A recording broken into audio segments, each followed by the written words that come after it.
Your baby's close to you. There's someone out there. Can you imagine a childhood stolen? A life cut tragically short? Prepare to have your heart shattered. One of the greatest unsolved What's going on crimes. 515th Street? What's going on there, ma'am? Have you heard about the murder of JonBenet Ramsey? If not, brace yourself. The 1996 holiday season turned into a nightmare for the Ramsey family when 6-year-old JonBenet, a child beauty pageant star, was found murdered in her Boulder, Colorado home. On December 26th, her mother, Patsy, discovered a ransom note demanding $118,000. Hours later, JonBenet's body was found in the basement, bound, gagged, and with a skull fracture. Evidence of sexual assault was also found. The initial police investigation was criticized for its handling of the crime scene and focus on the Ramsey family as suspects. The ransom note and lack of forced entry initially pointed to an inside job. Media frenzy further complicated the case. My theory is quite simple. Whoever authored the ransom note killed the child. Your contention is she wrote the note. I do. You must have conjured something in your head for you to come out and call me a murderer of my child. Autopsy results confirmed strangulation and a skull fracture as the cause of death. DNA evidence found on JonBenet's clothing later excluded the Ramseys as suspects, but didn't match any known offender in the database. The case has been the subject of intense media attention, with numerous theories emerging. The Boulder Police Department has faced criticism for its handling of the investigation. To this day, JonBenet's murder remains unsolved, a tragic reminder of a childhood stolen and the enduring impact of unsolved crimes. A shameful chapter in Irish history. From 1925 to 1961, the Tuam Mother and Baby Home in County Galway, Ireland, was run by the Bon Secours sisters. This institution housed unmarried mothers and their children, reflecting the social stigma surrounding out-of-wedlock pregnancies in 20th century Ireland.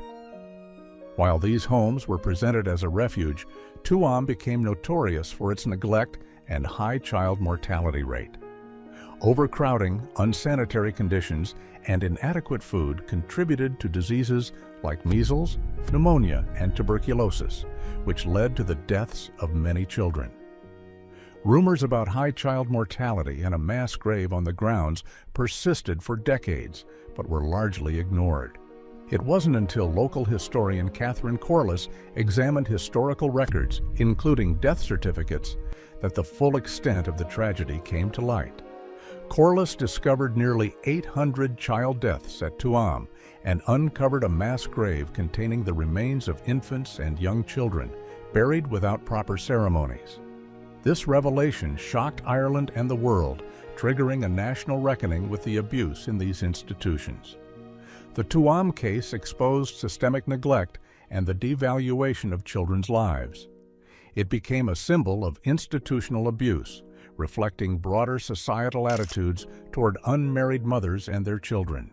The discovery led to further investigations, including a government commission of investigation into mother and baby homes, revealing the harsh conditions faced by women and children in these homes. The Tuam tragedy serves as a painful reminder of social stigma and institutional failure, urging Ireland to confront this dark chapter of its past. Judith Barsi, born on June 6, 1978, to Hungarian immigrants József Barsi and Maria Virovac, began life with promise. Her mother, Maria, nurtured Judith's talent, leading her into the entertainment industry at just 5 years old. Spotted at a skating rink, Judith quickly signed with a talent agency, launching a meteoric career. She starred in 72 commercials, appeared in TV shows like The Twilight Zone and Growing Pains, and gained fame for voicing Ducky in The Land Before Time and her role in All Dogs Go to Heaven. Her youthful appearance allowed her to play younger characters, even at age 10. By 10, Judith was earning over $100,000 annually, enabling her family to buy a house in West Hills, Los Angeles. But behind this success, a dark secret festered. Ironically, Judith's role as an abused child in Fatal Vision eerily mirrored her own life.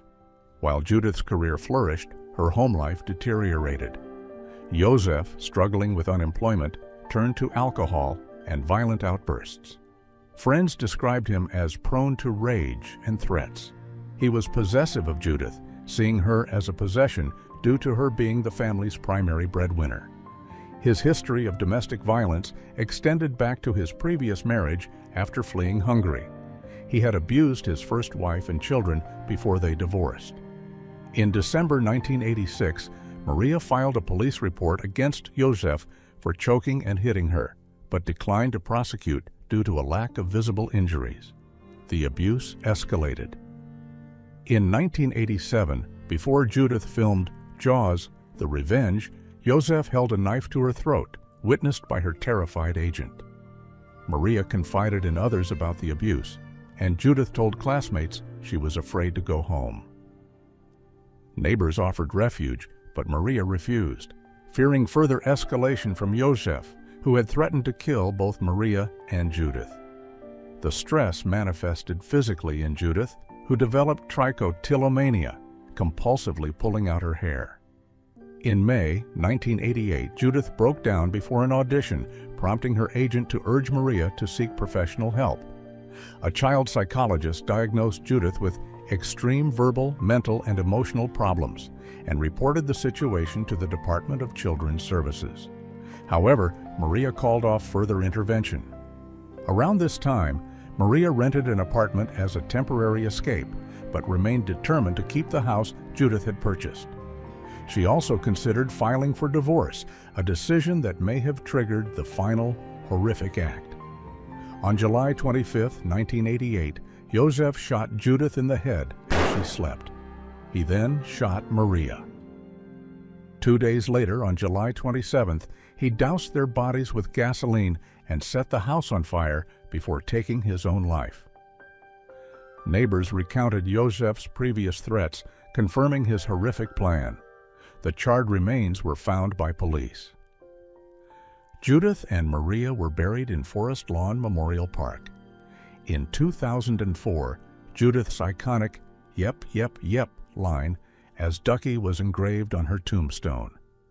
The tragic loss of Judith Barsi is a heartbreaking reminder of the hidden horrors of domestic violence.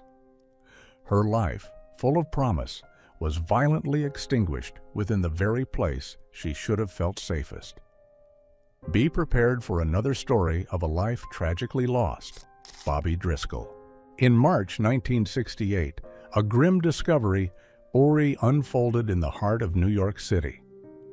2 children playing in a derelict Greenwich Village tenement stumbled upon the body of a young man surrounded by beer bottles and religious pamphlets.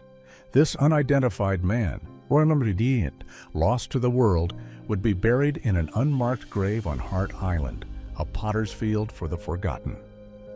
This unknown man, a mere statistic in the vast urban sprawl, was once Bobby Driscoll, the boy who embodied Peter Pan on screen and held the promise of eternal youth.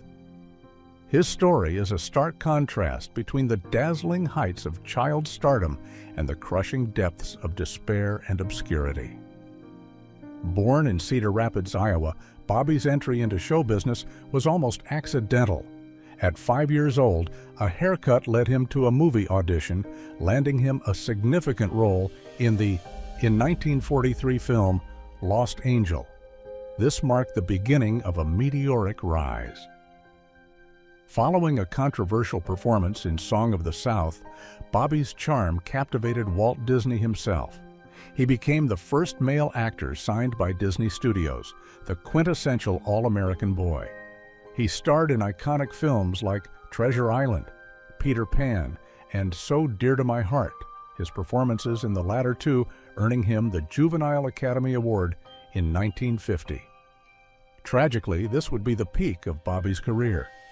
The relentless march of time saw him enter adolescence, a period that Hollywood found unmarketable. Puberty brought changes, including acne, that shattered the image Disney sought. His reign as their golden boy abruptly ended, replaced by the next generation.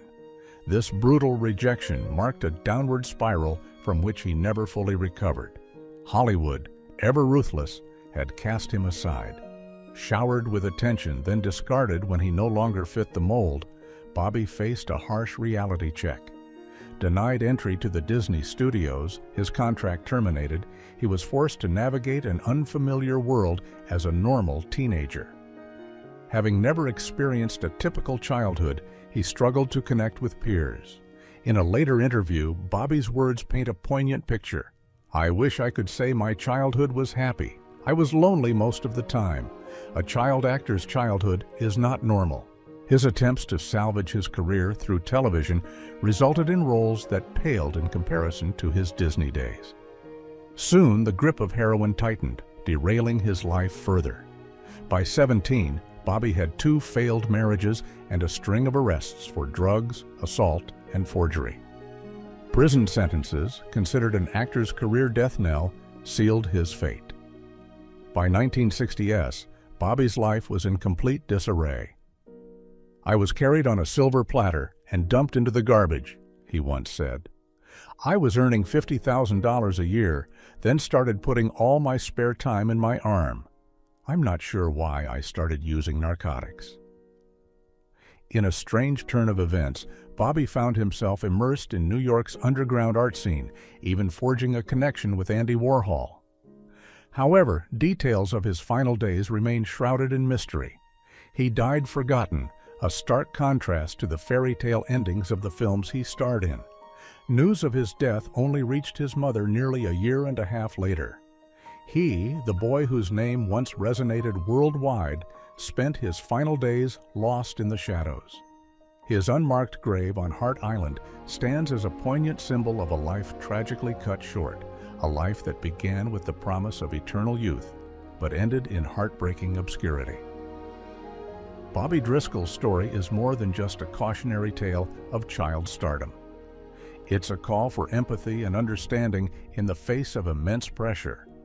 It's a reminder of the fleeting nature of fame and the devastating consequences of losing one's way.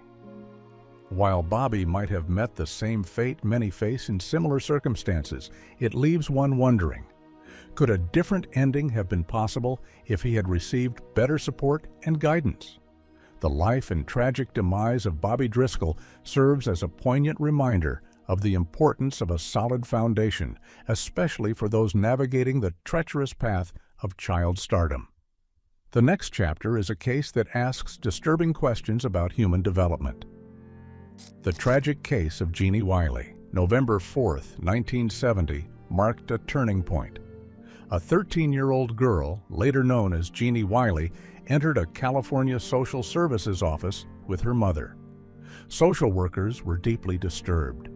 Genie appeared to be a severely autistic child of 6 or 7, displaying odd movements, drooling, wearing a diaper, and seemingly mute. The truth was far more horrific. Genie wasn't 6, nor was she autistic. She was the victim of extreme child abuse and neglect. Genie was a pseudonym. Her condition prompted immediate action. A medical exam revealed severe malnutrition, deformed hips, a distended stomach, and calluses on her buttocks and thighs. She was incontinent and recoiled from contact. Interviews with her mother revealed the horrifying truth.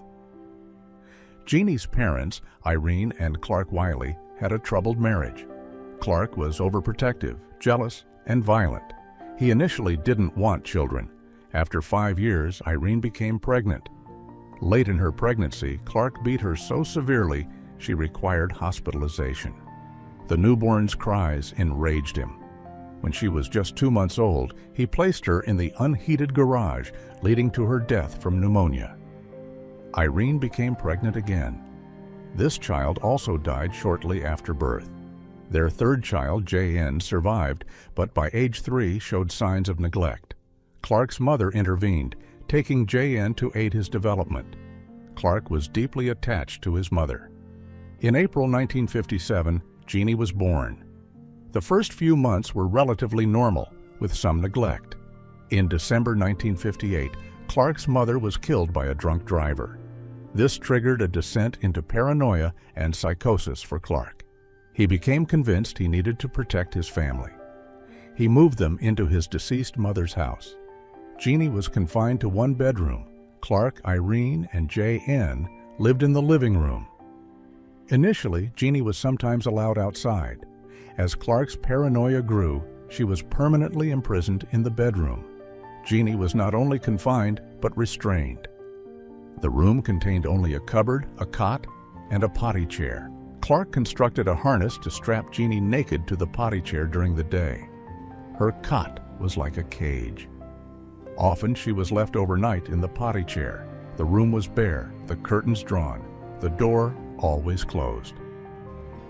Irene was discouraged from interacting with Genie. Clark beat her for making noise, using a large stick. Genie was fed infrequently, given only slop. If she choked, food was rubbed in her face. For years, Genie remained in this state, starved, alone, and tied. She spent years staring at walls, conditioned to silence. There were other undisclosed abuses. Genie spent her formative years, from approximately 2 to 13, in total isolation. Irene was nearly blind and helpless to intervene. In October 1970, after an argument, Irene threatened to leave Clark if he didn't let her call her parents. He relented.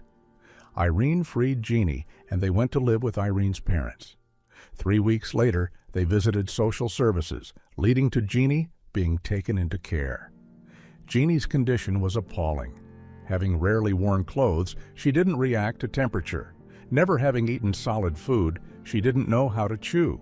She couldn't stand erect, straighten her limbs, or perform basic motor functions. She walked with difficulty. Having rarely seen beyond 10 feet, she was nearsighted. Having been beaten for noise, she had suppressed vocalization. Malnourished, she weighed 59 pounds and was 54 inches tall. She was incontinent, her hair sparse, and she salivated constantly. Genie was unsocialized, barely human. Her walk, the bunny walk, resembled a permanent sitting position. The silence was disturbing. She wouldn't cry or laugh. Over time, Genie imitated some words in a high-pitched voice. She exhibited delayed reactions. Her lack of speech made her of interest to linguists, becoming known as the Forbidden Experiment. Her case provided a tragic opportunity to study language acquisition in a deprived individual. Genie was passed between foster homes, undergoing tests and experiments. Some researchers genuinely cared. Others exploited her. Genie's personality emerged. She was curious, mimicking words and eventually using short phrases. However, she never fully acquired language, struggling with grammar. Despite these difficulties, Genie sometimes expressed fragments of her past, hinting at the abuse. Phrases like, "Father hit a big stick," revealed her trauma. She hoarded plastic containers, a reminder of a toy. She was terrified of dogs. Clark Wiley never faced justice, committing suicide before his court appearance. Genie's story lacks a happy ending. She progressed until 18, then moved back with her mother. Irene found Genie's behavior too challenging, and Genie was placed back into care, then into abusive foster homes. She regressed. Later reports depict her as chronically institutionalized, her condition resembling dementia. The last known report, from 2011, stated she remained in state care. Genie's story is a tragic testament to the effects of extreme abuse and neglect. It is a reminder of the importance of early childhood development and the profound impact of isolation. Her life, marked by unimaginable suffering, is a stark warning. But in Rosemary Kennedy's case, the tragedy wasn't neglect. It stemmed from a decision with profound, unintended consequences. Let's break down the tragic story of Rosemary Kennedy.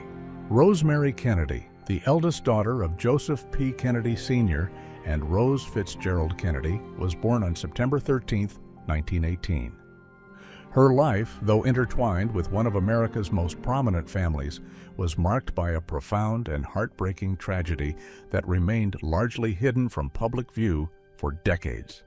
While her brothers achieved extraordinary success in politics and public service, Rosemary's story is one of a lifelong struggle with intellectual disability and the devastating consequences of a lobotomy, a decision made by her father that forever altered the course of her life. Rosemary's birth was difficult, and the attending doctor was delayed. This resulted in a temporary oxygen deprivation, which is believed to have contributed to her intellectual disabilities. While not severely impaired, Rosemary developed more slowly than her siblings. She struggled with reading, writing, and basic cognitive tasks. Despite these challenges, she was a vibrant and affectionate young woman, eager to participate in family activities and social events. The Kennedy family, known for its emphasis on achievement and public image, presented a challenging environment for Rosemary. While her parents provided her with the best available resources, including specialized tutors and private schools, she often felt the pressure to keep up with her high-achieving siblings. This pressure, coupled with her inherent difficulties, led to feelings of frustration and inadequacy. As Rosemary entered adolescence, her challenges became more pronounced. She experienced emotional volatility, sometimes exhibiting irritability and mood swings. These emotional outbursts were often misinterpreted as defiance or rebelliousness, further adding to the tension within the family. Despite these challenges, Rosemary yearned for independence and a sense of purpose. She expressed a desire to work with children or pursue a career in teaching, demonstrating her caring nature and desire to contribute to society. In the late 1930s, as her father served as the U.S. ambassador to Great Britain, Rosemary accompanied the family to London.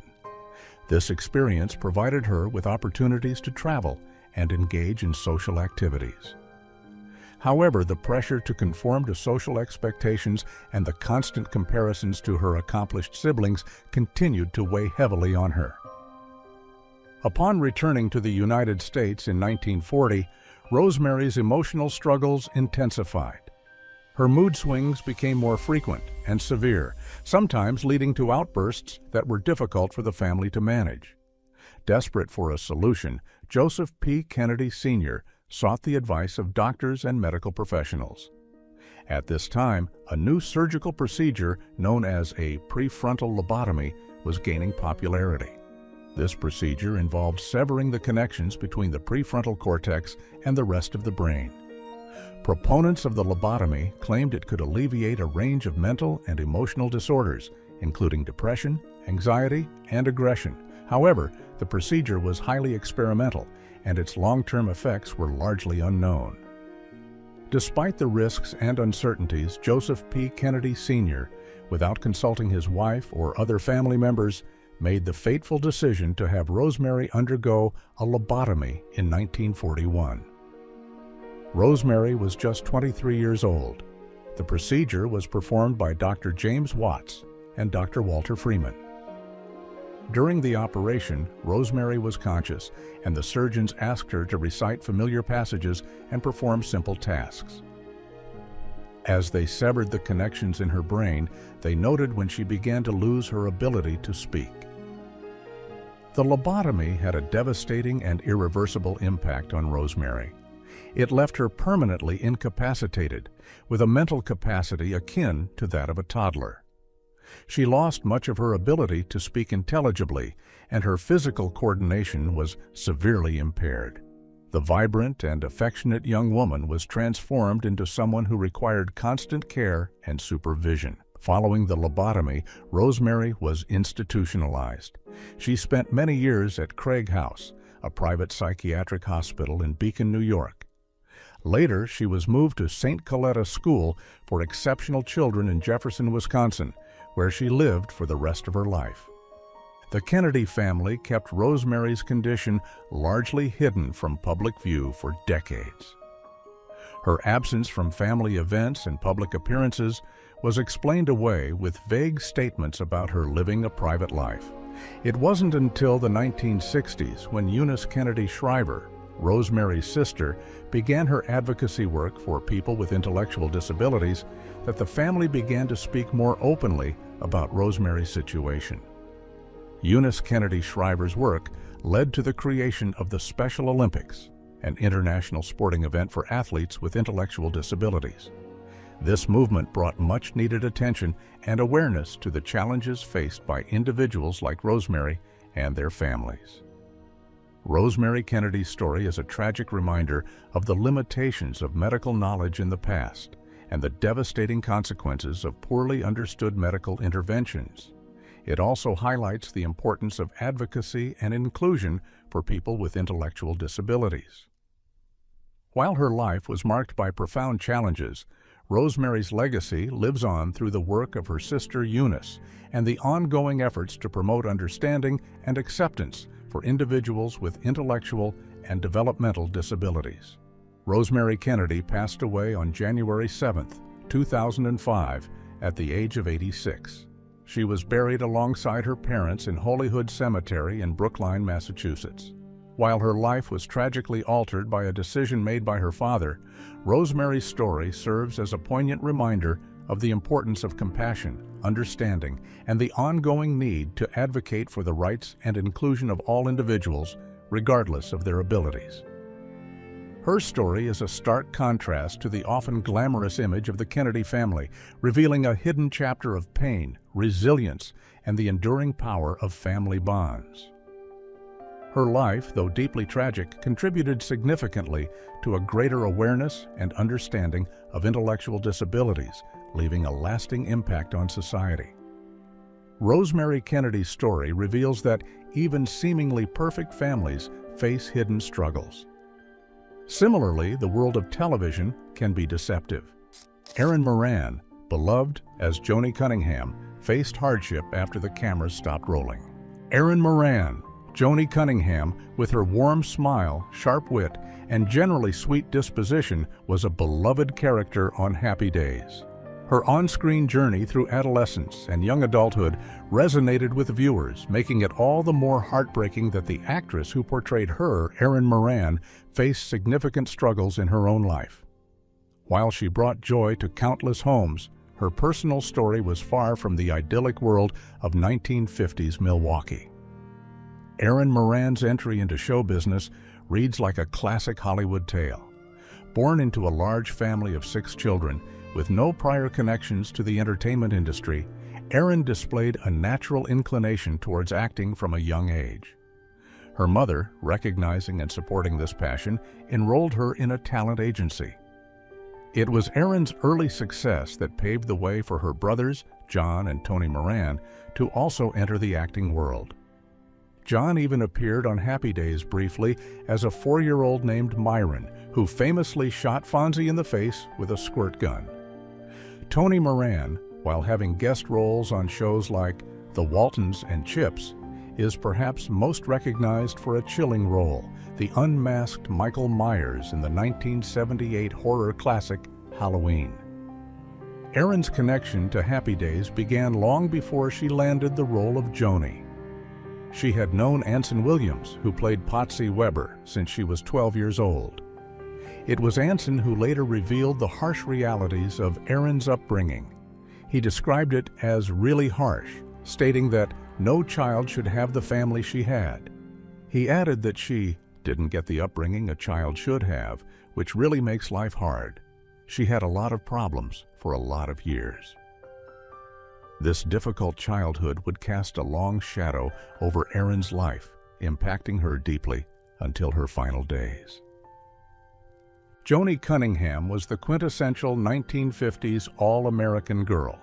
Fun-loving, wide-eyed, beautiful, and sweet, yet capable of standing her ground. Erin Moran embodied this character perfectly, showcasing not only her acting talent, but also her musical abilities. While balancing her work on Happy Days with appearances on other shows like The Love Boat, Hollywood Squares, and Galaxy of Terror. It was a 1975 episode of The Waltons titled The Song that truly highlighted her musical talent. Playing Sally Ann Harper, a love interest for Ben and Jason Walton, Erin showcased her angelic singing voice, captivating both the characters on screen and the audience at home. She also had the opportunity to display her musical prowess on Happy Days itself, performing a duet with Scott Baio, who played Chachi Arcola. This performance was particularly impressive, considering Baio himself later secured a record deal. Throughout her childhood, teenage years, and even into young adulthood, Erin Moran was inextricably linked to the character of Joni Cunningham. However, after her early success on television, acting opportunities began to dwindle. This lull in her career allowed her to explore personal relationships. She married Rocky Ferguson in 1987, but the marriage ended in divorce. In 1993, she found lasting love with Stephen Fleischman, whom she married the same year her divorce from Ferguson was finalized. They moved to California and later relocated to Indiana to care for Stephen's ailing mother. During this time, despite their caretaking responsibilities, the couple reportedly enjoyed a lively social life, even being asked to leave a trailer park due to excessive noise. Joni Cunningham was a defining role for Erin Moran, not only on Happy Days, but also in its spin-off, Joni Loves Chichi. Happy Days became a massive commercial success, generating significant revenue through merchandising and spin-offs like Laverne and Shirley and Mork and Mindy. However, the life of an actor isn't always as financially secure as it might seem. In a now famous lawsuit, Erin Moran, along with Anson Williams, Marion Ross, and Tom Bosley, sued the parent company, claiming they were not receiving their fair share of merchandising profits. These profits stemmed from various items like comic books, lunchboxes, dolls, magnets, and T-shirts. The actors argued they were entitled to 5% of profits when their solo image was used and 2.5% when they appeared in a group, while CBS claimed they owed each actor between $8,500 and $9,000. The cast sought millions. Notably absent from this lawsuit were Henry Winkler and Ron Howard. Winkler's attorney explained that he had numerous individual merchandising deals that adequately compensated him, while Howard, a successful director, was financially secure enough to not pursue the matter. This lawsuit highlighted the financial struggles that plagued Erin, who never achieved the same level of fame outside of her role as Joni. Although a judge initially dismissed the cast's demands, a settlement was reached in 2012, with Anson Williams stating he was very satisfied with the outcome, though the exact amount remained undisclosed. Happy Days itself experienced a resurgence after a rocky start, reinventing itself and focusing on characters like Joni and Chachi. Their on-screen romance even led to the spin-off Joni Loves Chachi. However, both shows eventually faced declining viewership. The cultural landscape was changing, with audiences moving away from the wholesome image of the 1950s. Coupled with the fact that Happy Days had aired over 200 episodes, maintaining momentum proved challenging. This decline also impacted Erin's career, with subsequent roles becoming smaller and less frequent. By the 1990s, even these opportunities had dried up. With fewer acting jobs came financial hardship. Reports surfaced that Erin and her husband lost their California home to foreclosure and even spent time living in a Holiday Inn Express due to financial constraints. Erin frequented a bar in Indiana where she would often lament to the bartender about losing all her money. After consuming vodka, her demeanor would shift, sometimes leading to her being asked to leave. Even on better days, she would arrive in the afternoon, stay for a while, and order food to go, always alone, only ever speaking about her husband and expressing her feeling that no one cared about her. Beyond her career struggles and battle with depression, Erin Moran faced a devastating health crisis. In 2017, shortly after celebrating her wedding anniversary, she woke up to find blood on her pillow. Initially dismissed as a bitten tongue, the bleeding persisted, leading to medical tests that revealed a diagnosis of throat cancer. The cancer progressed rapidly and aggressively, leaving her unable to eat, drink, or even speak. She relied on a feeding tube, which her husband administered 6 to 8 times a day, further isolating her. One bright spot during this difficult time was the continued support of her Happy Days co-star and longtime friend, Anson Williams. Unable to speak, they communicated through text messages. Anson, who had seen Erin making positive changes in her life, was deeply saddened by her diagnosis. Despite attempts at treatment, none were successful, and the extent of the cancer's metastasis was kept private. By April 2017, Erin was struggling to breathe. While watching television in bed with her husband, Stephen, he lay down beside her, holding her hand. He fell asleep, still holding her hand, and when he awoke an hour later, he discovered that Erin had passed away. When Anson Williams heard the news, he was overcome with grief, a reaction shared by many who mourned the loss of the beloved all-American girl from television. Erin Moran's story is a poignant reminder that even those who bring joy to others can face profound personal struggles. Her life, though marked by tragedy, remains a part of television history, and her portrayal of Joni Cunningham continues to resonate with audiences. The stories you've heard today are a stark reminder of the pain children endure due to neglect, abuse, and isolation. Every child deserves to grow up in safety and love, and it's our responsibility to protect them. By subscribing, you're joining a community dedicated to raising awareness and advocating for change. Let's work together to ensure no child faces such horrors. Subscribe now and help make the world a safer place for children everywhere.